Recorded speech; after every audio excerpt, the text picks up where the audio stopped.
first off, I think the way I look at education is a little different from the regular academic course of things. I think that the point of an education should be to prepare you for life. The point of an education should be to provide you with the experiences you need to make the right choices when you're in conflict in life, number one. When you need to make the right decisions to enter a livelihood or a career that you care deeply about. And number three, to provide you with the skills and qualities you need to get ahead in life, not just to get started, but to also get ahead in life. And I think this is where the education system in our country has so far failed miserably, because the masses are in schools and in rural communities where this is not really a priority, where education is not holistic. But you know what, Ankita, the ground just shifted beneath our feet today. The government of India has finally unraveled the national education policy, a completely revised policy this year. And it happened a few hours ago at 4 p.m. today. The Ministry of HRD will now be called the Ministry of Education. And some phenomenal decisions have been taken that you might want to think about before now ever considering going abroad for an education. One of the key things that will change in the next few years is the fact that education will now become multidisciplinary. It is the end of having to choose a stream. And I think that's such a brave and bold move from the government.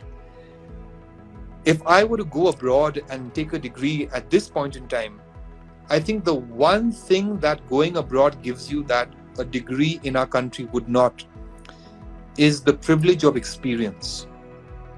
The experiences you get, the exposure you get, the cultures that you learn from, all feed into the decisions you make in life. Especially if you are planning a career that is, and this question was asked, I think, by Mona Lisa Hazarika, right? So, we have got a total of many questions, and I have no idea who have particularly asked the question. For my notes, this came from Mona Lisa. Mona Lisa, this is a beautiful question. I just want to quickly give her a shout out and tell her this is a well thought out question. So my advice would be, the future of education in India is changing right now as we speak.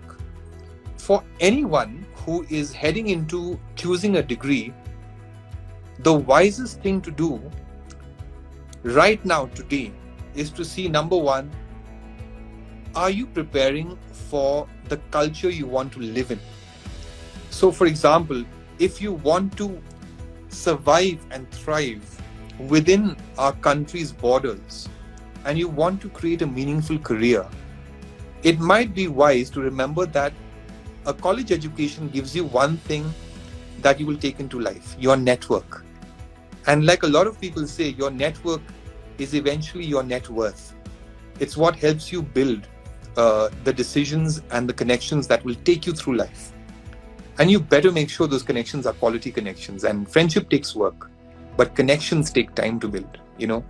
Trust is built over a long period of time. So depending upon where you want to go with your career, it would be great if you could find a way to get into the community that you're heading into before you start your career.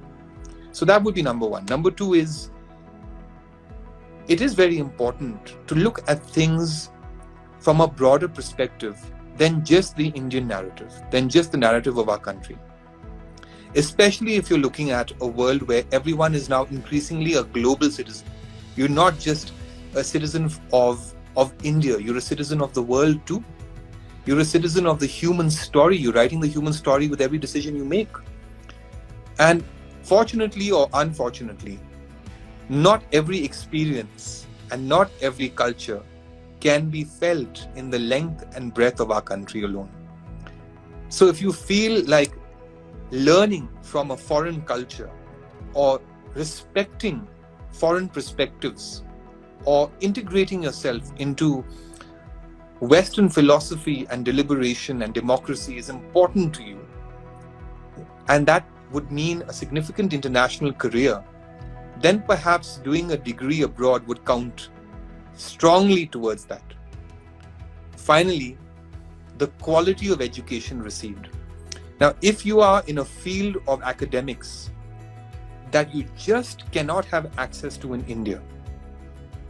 For example, there are many streams in the sciences that aren't backed by enough institutions doing enough research in the country. So you're not at the cutting edge of research. You're not at the cutting edge of what's new. You are not learning about where the world is heading because the curriculum and the structures are draconian and archaic. They're old. I would definitely say choose the best campus based on the educators you have access to. What are the papers they've written? What is the research that's going on? Where are they heading? Are they controlling the global narrative on where that science or that field is heading? And try and find yourself on a campus like that so that you're with it. You're at the edge, on the cutting edge of those developments. So again, for experience, for culture, for the depth of knowledge, and most importantly, for the network, consider all these things before making a decision about where you need to go. And remember, if it is about the quality of education, to everyone who is going to be watching this many weeks later, if you're in class 7, 6 or 5, in class 8 even, in the next 3 to 10 years, things are going to change so much so that we won't recognize we came from this system today. If you read the National Education Policy draft that was published and that is out today, you will be amazed at how far our country's thinking has now come. So there's a lot that will be happening for India in the education context, a lot to look forward to. But again, it really is what you want out of life that will preempt your decision and help you make the choice to either go abroad or stay home and grow. The decision is yours. And never forget, you are the master of your choices. You live with the choices you make.